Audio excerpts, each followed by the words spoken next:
Asanteni sana, tafadhali tuketi.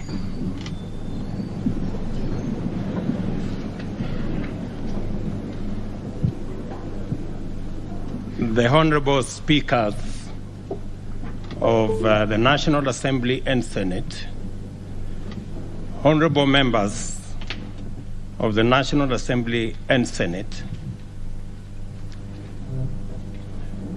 by the grace of God, it is my pleasure to address this inaugural session of the 13th Parliament following the August 9th general elections. It is important to note that we have made very positive progress. This Parliament has recorded the highest number of re-elected members of Parliament ever.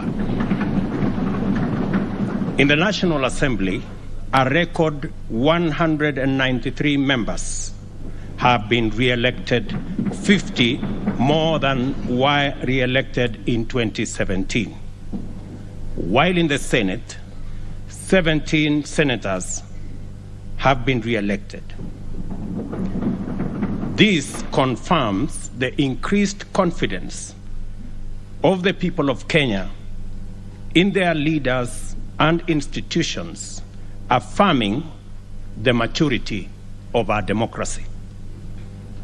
Another milestone is the election of women legislators elected into single-member constituencies.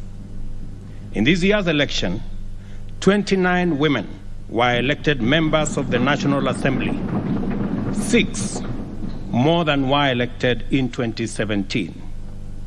This is a manifestation of the growing confidence in the contribution of women leadership in decision-making, in our governance, and in our political institutions. I am certain that this positive trend will continue into the future.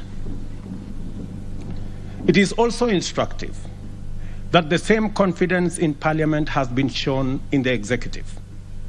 In 2013, the President was elected with at least 25% of voters in 30 counties, 34 counties in 2017, and 39 counties in the just concluded elections.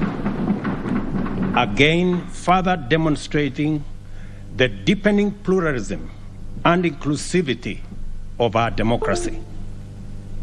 I therefore take this special opportunity to congratulate all of you on your election in the last general election and the subsequent nominations of our nominated members of Parliament. The confidence demonstrated by Kenyans in us and our institutions should inspire us to raise the bar in our service to the nation and accountability to the electorate. It is also my singular honor to congratulate our speakers, the Honorable Moses Wetangula and the Honorable Amason Kingi, for overwhelming confidence of members to preside over the respective houses of Parliament. I also congratulate members who have been elected to parliamentary leadership positions and wish each one of you wisdom, strength, and success in steering our legislative affairs.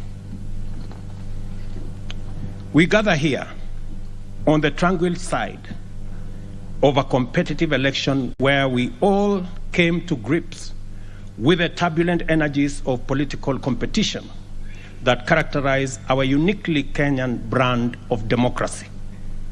It is true, this election was an intensely contested election. Nevertheless, that it was peaceful and democratic again confirms the coming of age of our democracy. I submit to you that the fact that the election was so close is an indication that what unites us is always much more greater than what divides us. With the support of Kenyans, we have dislodged ethnicity as the central organizing principle of our politics, thereby retiring for good the ethnic mobilization and personality cults, together with their culture and practices of exclusion, discrimination, patronage, tribalism, and nepotism. We took this assignment further with a paradigm shift of issue-based political leadership anchored in credible platforms, feasible programs, and transformative commitments aimed at positively affecting the well-being of all Kenyans from the bottom up. In summary, and this only happens, by the way, in Kenya, the sitting deputy president became the candidate of the opposition, and the leader of the opposition became the candidate of government. And as things would be, the opposition candidate won the election and became president. And the president became the leader of the opposition party. That's the beauty of our democracy. And it only happens in Kenya. In the process, we also affirmed the sovereignty of the people of Kenya as the ultimate decision makers as envisaged in the Constitution. I promise to lead an administration dedicated to the just and fair government of all Kenyans in order to deliver a Kenya for everybody. I commit to be the loyal, hard-working, devoted president of every Kenyan, and my administration will serve all without regard to any distinction, real or imagined. Certainly, service delivery under my administration shall be impartial, regardless of political affiliation or voter preference.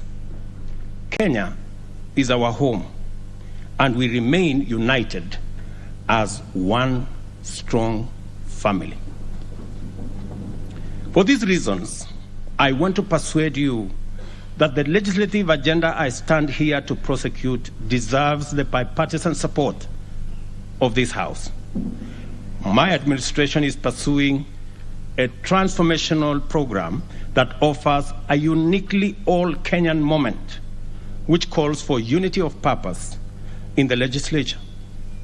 We are committed to serving all Kenyans in all wards of each constituency and all counties in every region throughout the Republic of Kenya. After all, we all serve the same boss, the people, and their sovereign interests are our operating principle and purpose. I will run an administration that is open, that is transparent, and my administration will rely on oversight from this House to make sure the public gets value for every cent invested in every policy, project, and program. Consequently, I ask Parliament to consider a mechanism in the standing orders to facilitate cabinet secretaries to articulate government agenda, explain policy, and answer questions on the floor of the House to enhance executive accountability to the people of Kenya through their elected representatives. On this matter of oversight and holding government accountable, my administration commits to restore the place of Parliament in our democracy by respecting the autonomy and oversight authority of Parliament on the executive. Equally, I am a firm believer in democracy and the rule of law. That is why my first executive action when I took office was to undo a legacy of acts and omissions that had incrementally undermined the independence of the judiciary. For avoidance of doubt, the judiciary is an arm of government just like Parliament, and my administration will be intentional in respecting the constitutionally mandated systems of checks and balances. It is in this spirit that I will be seeking additional resources to support the bottom-up scaling of justice and empower the judiciary to acquire capacity and develop the infrastructure needed to more efficiently adjudicate and expeditiously conclude corruption cases, commercial disputes, and all other matters that today are a huge backlog on the judiciary. Honorable members, to implement the pledges and commitments set out in our plan, my administration is committed to investing in the requisite enablers and infrastructure to provide a sound foundation for its execution. These are interventions intended to create a conducive environment for effective, efficient, and sustainable realization of our national transformation. We are on a mission to dramatically scale up productivity in agriculture and make sure that every Kenyan farmer, fisherman, and pastoralist contributes to sustainable economic growth by contributing to adequate and affordable food, generating greater incomes, and producing the raw materials required by the agro-industrial and manufacturing value chains. This will boost Kenya's export performance and create millions of jobs. Consequently, we have been deliberate in our efforts to restore sanity and introduce greater responsibility in the management of public resources. One significant intervention is the resolve to abandon consumption subsidies in favor of supporting and investing in production. This is why we have made available fertilizer to our farmers at cheaper rates of 3,500 per 50 kilogram bag, down from 6,500. We are exploring further mechanisms to bring these prices down. We have an obligation to redeem our pledge to our small traders, the hawkers, the mamambogas, the bodabodas, that every person who sells any good or service gets to work and earns a decent livelihood enough to place them on the path to wealth through saving and investment. The hustler economy has to flourish and form the foundation of broader economic transformation while catalyzing the widening of the national revenue base. Our agenda here is to take necessary measures to create an enabling environment for business people to thrive and decriminalize enterprise. Affordable credit makes a huge difference in the rate of business growth. Access to affordable credit is like a magic formula. The current Credit Reference Bureau approach of blacklisting debtors is zero-sum, punitive, and has arbitrarily locked millions of business out of the credit system. It is time to shift the formula to a credit scoring system which allows lenders to apply customer segmentation and at the same time end the stigma of blacklisting. We have held productive conversations with operators of the Fuliza and M-Shwari platforms on the modalities of reducing their lending rates.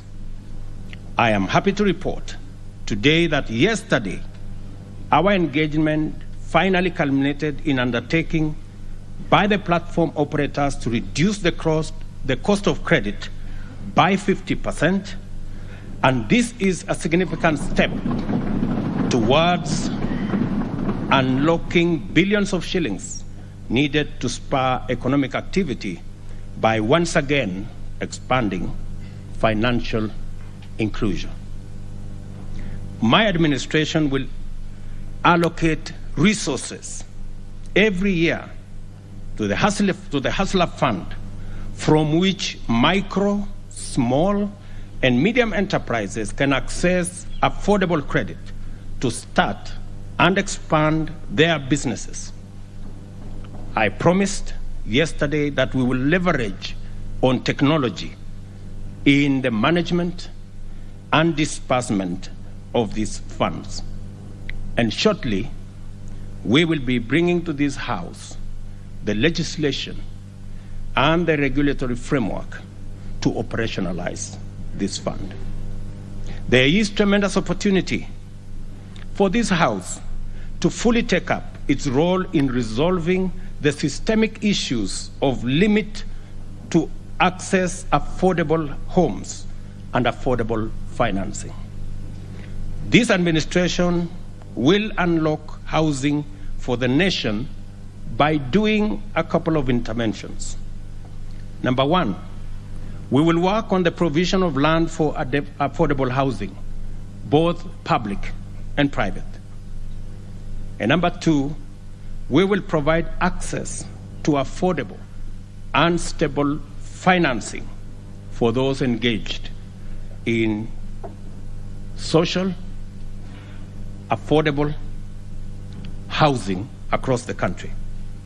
These two measures will allow us to undertake mass housing production and thereby shape our approach to urban development and spatial planning, which, unlike before, will deliver sustainable and inclusive human settlement. I also wish to express our intention to bring to this House legislative proposals to provide a framework for a housing offtake plan, which will create incentives for developers to invest more money into our housing strategy and on the strength of guaranteed offtake of completed units. To actualize the enabling infrastructure, we intend to take the following steps. A public-private partnership funding framework is envisaged for large capital projects. In order to achieve our target of raising access to water from the current 60% to 80%, Kenya shillings 500 billion is required. Government can provide this gradually, but the private sector can mobilize it all at once. We will thus adopt a public-private partnership framework by entering into water purchase agreements with investors. I have already instructed the PPP unit at Treasury to work on the regulations that will facilitate the mechanism like we have in our energy sector for investors to work with us on a formula under a water purchase agreement instrument.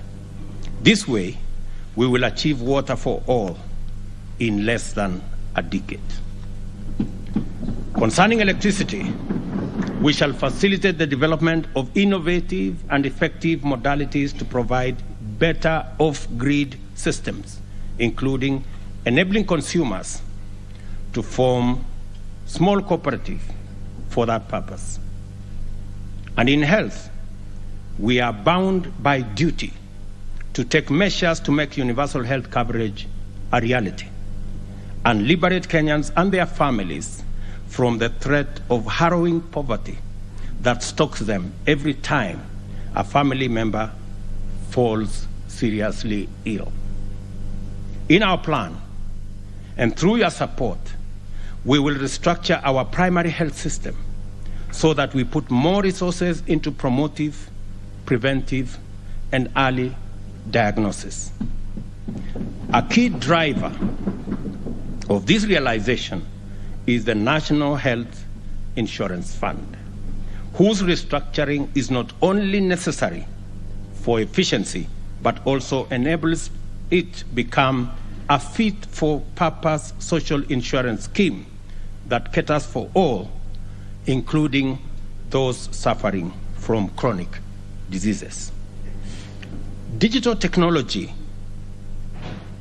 has become a critical player in economic growth. We will capitalize on existing technology and innovation in the public and private sector to distribute the Hustler Fund as promised in our plan.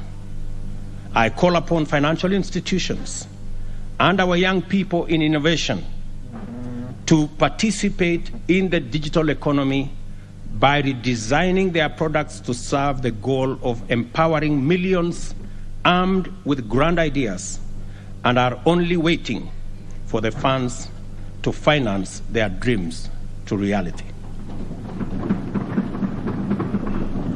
Honorable speakers, honorable members, I have news, and it is not very good news.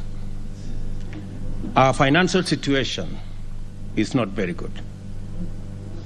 For Kenya to grow to an upper income country, we need to invest at least 25% of our GDP.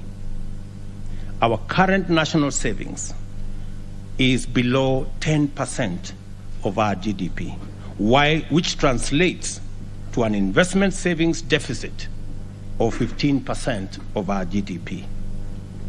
Over the last decade, we have sought to close this gap with public borrowing. This year alone, we budgeted to borrow 900 billion to finance both development and recurrent expenditure. You're all aware that our total collection is 2.1 trillion, which is only enough to pay debt and to pay salaries. Everything else, we have to borrow. The government members should never borrow to finance recurrent expenditure.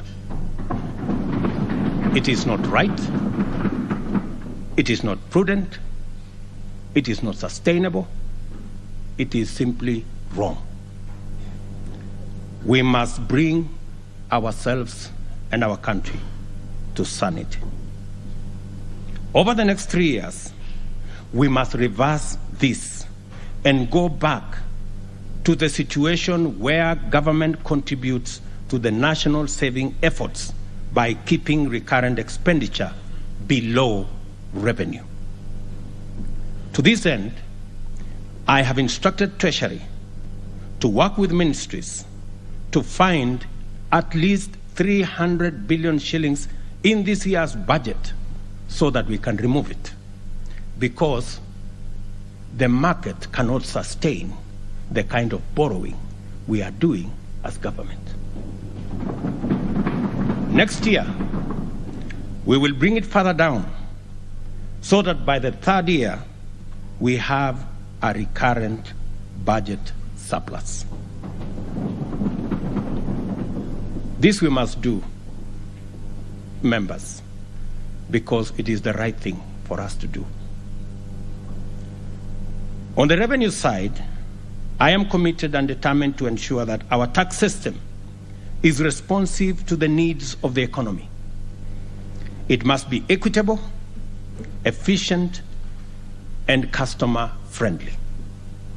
The economic principle of equitable taxation require that the tax burden reflects ability to pay. This is best achieved by a hierarchy that taxes wealth, then consumption, then incomes, and lastly trade, in that order of preference, so that those who are wealthy and have the capacity to pay should pay more, and those at the bottom of the pyramid should pay what is proportional. This is best achieved by our tax regime that is different from our current tax system, which falls way far short of this. We are overtaxing trade and undertaxing wealth. We will be proposing tax measures that begin to move us in the right direction.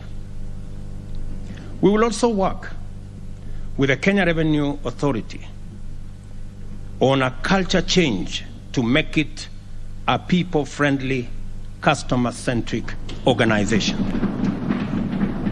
I am of the view that we should rename it the Kenya Revenue Service in line with the proposed transformation. The very large government borrowing requirements has also undermined the business sector contribution to national savings and investment efforts. These measures outlined above will also address the problem of government crowding out the private sector from the credit market. It will encourage banks to go back to lending to businesses and also bring down interest rates so that the private sector can also contribute to reducing the savings investment deficit. In many countries, social security, and particularly pension systems, contributes significantly to the national savings. Our current social security infrastructure, both public, that is the NSSF, and private, only cater for people in formal employment, thereby excluding the vast majority of working Kenyans. There is no retired Kenyan today who is living on their NSSF retirement benefits. The meager current contribution of Kenya shillings 200 a month adds up to 72,000 over 30 years. There is no rate of return on earth that can grow this into an adequate pension. I mean, we just have to be honest with ourselves. You cannot pretend that you are saving by saving 200 shillings. And it happens across board. Not surprising, many Kenyans scramble to provide for themselves by investing in the 50 by 100 plots of land, thereby exacerbating the problem of land fragmentation, price inflation, as well as land fraud. We intend to overhaul our social security infrastructure to make it inclusive, to encourage those excluded to save. I will be proposing a national savings drive to encourage those in the informal sector to set up their retirement savings plan. For every 2 shillings saved in the scheme, up to a maximum of 6,000 a year, the government will contribute a shilling for every 2 shillings saved by the private sector. Meaning that every Kenyan who will save 6,000 a year, the government of Kenya will give them 3,000 shillings. As part of the response to the ongoing drought, we have embarked on distribution of relief supplies to 3.5 million Kenyans who are affected by drought in 23 arid and semi-arid counties. The ultimate solution to the drought cycle in our country is mitigation of climate change and its adverse effects. We must act urgently to keep global heating levels below 1.5 degrees centigrade, help those in need, promote the use of renewable energy, and thus end addiction to fossil fuels. Honorable members, I know the contribution to the National Government Constituency Development Fund has made in making life better for our citizens. Having served in Parliament for 15 years, before and after the establishment of the National Government CDF, I know the difference it makes is monumental. I believe there is a way CDF can be aligned to the tenets of the Constitution. In this regard, I also hasten to add that both houses should also be adequately resourced for oversight duties. With regard to the Senate and its constitutional mandate, I believe the two houses should work together to set up the Senate Oversight Fund. This will be used to provide oversight of the millions of resources that are sent to counties. Honorable members, the people of Kenya rightly expect much of us. We have our work cut out. This is our chance to achieve real change by working together to make Kenya a land of equal opportunity for all, where every Kenyan is proud to call home. Let us all play our part in the service of our employers, the people of Kenya. I will be making other statements going into the future.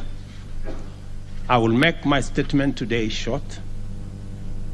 May the good Lord bless you, and God bless the great people of Kenya. Thank you.